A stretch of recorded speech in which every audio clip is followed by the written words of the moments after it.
Meu nome é Milton, graduação a faixa coral. Meu início no jiu-jitsu foi matrícula 1/7/66. Cheguei ao jiu-jitsu praticamente sem querer, sem conhecer. Foram meus pais que me matricularam na época. Eu não tinha conhecimento nenhum, eu com 8 anos de idade, né, fiquei ali passando tempo, vamos colocar assim, academia com poucos alunos, academia pequena ainda, Academia Monnier, que tinha o nome de Centro Ginástico Brasileiro. Eu entrei e vi um ringue, né, que tinha um ringue, como tem uns ringues hoje de boxe, aquelas coisas todas, aquela visão, eu nunca tinha visto aquilo, e umas pinturas, não era nem pintura, era foto, as pinturas vieram depois, né, foto na parede, tinham duas tacinhas numa prateleira, que ali foi o início de uma galeria de troféus, né? E poucos alunos, o número da minha matrícula foi 9, número 9. E a Academia do Monnier, ela começou numa lojinha pequena, né? E logo após passou aonde eu ingressei. Era uma loja, cara, que o que ela tinha? Uma entradinha, né? Uma entradinha, uma cortininha, um negócio, aí você via o tatame, aquele ringue, lá dentro um vestiáriozinho, que depois foi reformado à frente do vestiário. Eram umas placas de Eucatex azul, eu me lembro, antiga, né? Uma entradinha pequena, com aquele cortininha, um banheirinho lá no final, uma coisa bem simples. Era um tatame, tabados de madeira, madeiras mesmo, tipo essas madeiras de obra. Uma lona encerado de caminhão em cima, cobrindo as esteiras, aquelas esteiras de palha mesmo. Tá? Um ex-aluno nosso, Mário Sérgio, saiu faixa preta, ele fez umas pinturas na academia, né? Nas paredes, lutador fazendo umas técnicas de queda e tal, muito coisa assim, simples, né? Nada, uma pintura com muita técnica, nada, ficou legal. Não passou disso. A única coisa que foi crescendo foi a galeria de troféus. Daqueles dois, aí me lembro que colocaram 3 prateleirazinhas de madeira clarinha ali na entrada, aí colocou mais um, aí os troféus começaram a vir muito pesados, troféu bom, diferente desses de hoje, de mármore, grandes, pesados, e tiveram que fazer umas coisas maiores, foi crescendo, tinha uma infinidade de troféus, muita coisa. Quando chegou em 1970, tive a perda do meu pai, que também, por sinal, treinava lá junto com minha irmã. Deu um baque na minha vida e eu passei a usar aquela figura do Monnier como aquela figura do pai, né, que eu não tinha, e eu ficava muito com ele na academia, às vezes indo à casa dele, e aqui vai ele acompanhando no geral, né? Então, a partir daí que eu comecei a tomar consciência mesmo, ciência do que era o jiu-jitsu. Até que quando chegou quer dizer, antes disso a gente fazia as competições entre academias, mas quando chegou em 1973 é que teve o primeiro grande campeonato de jiu-jitsu no Rio de Janeiro, que foi na sede do Morisco, o Botafogo, né? E a partir daí a coisa se tomou aquele boom. Foi ele que começou o boom do jiu-jitsu. Passei a participar das aulas dele assim como um auxiliar, né? Ensinando os menorzinhos. Eu gosto sempre trabalhei melhor com crianças. Isso aí fez com que eu viesse a trabalhar melhor com as crianças. E fui evoluindo. Depois comecei a pegar uns coleginhos para trabalhar.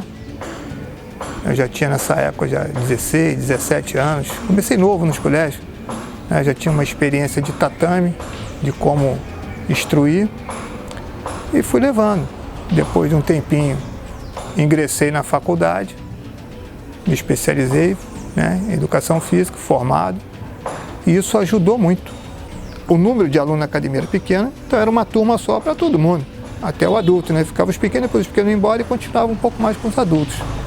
Esse foi o meu contato. E depois, com o contato de eu estar lá dentro, aí, com uma coisa pessoal, profissional, Rapaz, o Moni com os alunos, a filosofia de trabalho dele, era um cara muito determinado, muito competente, muito sabedor do que estava fazendo, muito técnico, detalhista.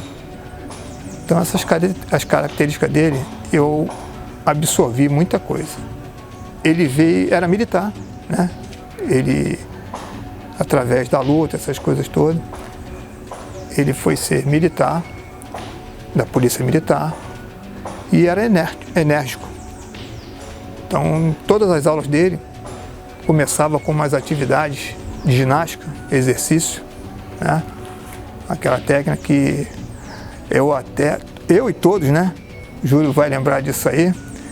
Tinha sempre um exercício inicial, que era o abrir e fechar a mão e tal.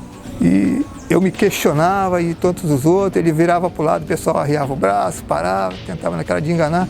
Eu me questionava, pô, para que aquele negócio de ficar abrindo e fechando a mão e tal, né? Sem noção nenhuma. E depois, com muito tempo,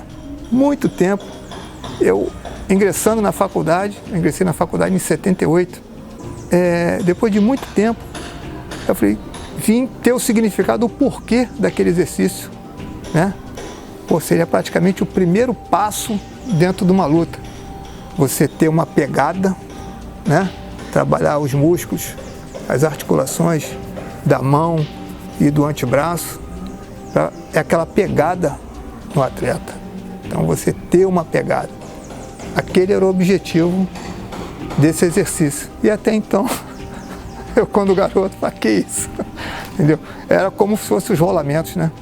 Rolamento para você aprender a cair e tal, essas posições todas. Mas ele sempre foi enérgico. Nos treinamentos, os treinos eram rígidos mesmo, né? E tinha situações que ele via o atleta, por exemplo, dando um miguezinho, né? Dando aquela, fazendo assim de corpo mole, ele sentava o couro, trocava sempre o oponente. Mais descansado, pega aquele rodízio para justamente pegar firme em cima do cara, né? Uma pressão. Hoje em dia seria bullying e tal. Na época também tinha muito, pô, tu é um pangaré. Isso aí era um nome comum dentro da academia. Pô, tu é pangaré, aquele atleta morcegão e tal. E se fosse o bullying, eu tava com prisão perpétua. Eu e ele hoje, cara, mas ele era bastante enérgico, entendeu? Ensinar a posição, repetição, essas coisas todas, sempre foi. Dentro da academia, tinha muita atuação dos pais, de levar os filhos, era uma família grande, né? Nós tínhamos várias excursões, coisas que a família ia, os filhos, aquelas coisas todas, e é uma forma de unir. E todo ano, no aniversário da cooperativa, tinha aquela festa de aniversário. Tinha umas brincadeiras, às vezes tinha o tatame na rua, né? Fazia uma competiçãozinha, um campeonatozinho, que era em lojas, né? Adaptado, e tinha sempre essa integração.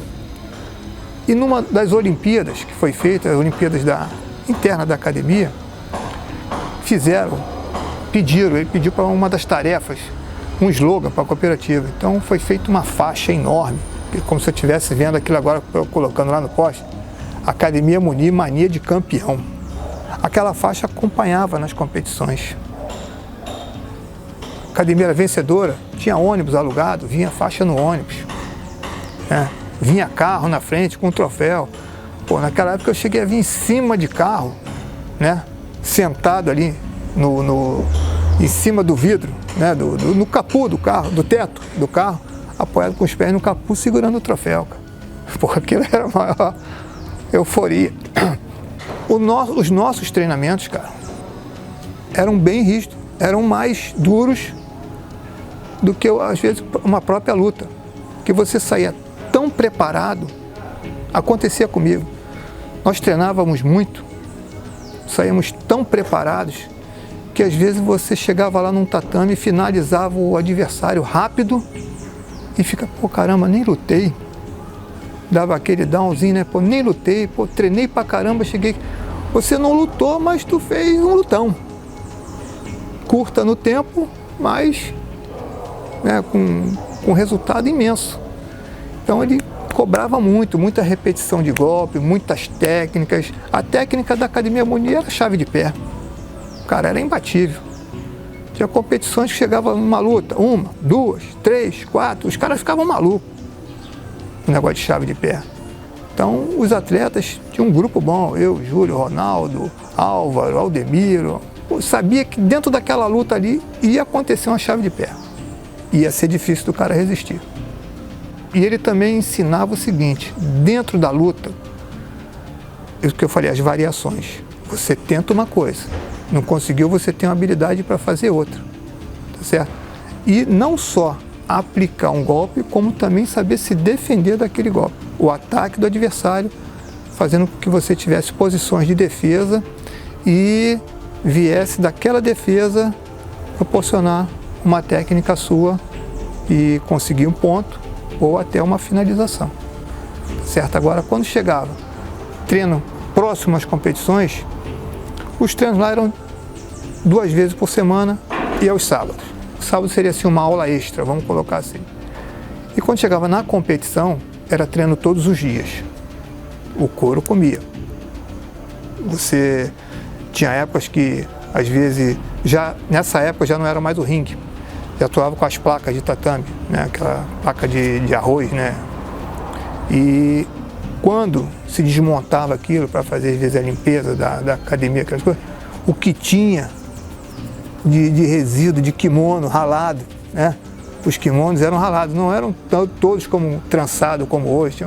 Então saía aquele farelo de kimono, saía a poeira da palha que de tanto bater ali, aquilo ia sendo moído, varria aquilo, fazia um monte.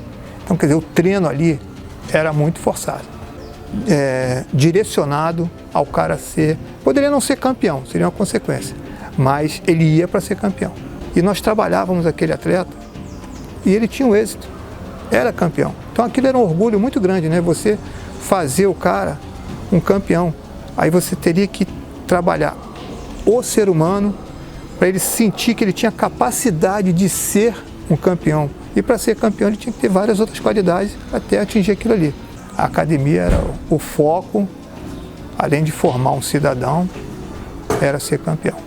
O início do Munir com lutas, ainda jovem, estudava e depois tinha que trabalhar, é descendente, né, de libanês, sírio, uma coisa assim. Ele era descendente e o pai dele trabalhava como sapateiro, com calçado, né? E tiveram algumas dificuldades, tiveram que sair para outro local. E quando eles vieram aqui para o Rio de Janeiro, foram morar lá para cima, né? Lá do Bento Ribeiro, Marechal, uns locais desse aí, depois Nilópolis. E ele tomou conhecimento, passando, né, da Academia Fada. Aí ele foi na Academia Fada. Tinha luta livre e tal. E em casa, ninguém sabia. Só que o que os pais tiravam financeiramente para ele estudar, né, fazer um curso. Era preciso fazer um curso para poder trabalhar. Um curso de datilografia. Pagava aquele curso para ele fazer o curso de datilografia e trabalhar. Só que ele não fez o curso. Ele pegou aquela grana e colocou no jiu-jitsu, na academia, né? E começou. Aí os pais só foram descobrir depois que passou na televisão o Vale Tudo, né? Uma pessoa que viu, comentou e tal.